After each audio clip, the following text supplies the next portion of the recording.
প্রতি বছর একটি রাতে আল্লাহ রাব্বুল আলামিন বান্দার ভাগ্যে ভালো মন্দ কি হবে না হবে, কি কামাই করবে না করবে, এগুলো সবগুলো আল্লাহ লিপিবদ্ধ করে দেন, ফেরেশতাদের মাধ্যমে চূড়ান্ত করে দেন, নির্ধারণ করে দেন। তাকদীরের আরেকটা স্তর এটা।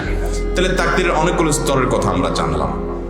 এবারে জানার বিষয় হলো, বছরে যে একটি রাতে আল্লাহ তাআলা আমাদের ভাগ্য নির্ধারণ করে দেন, সেটি কোন রাত?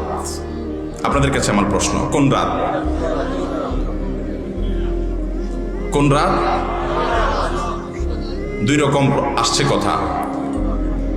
কেউ বলছেন শবে বরাত, কেউ বলছেন শবে কদর।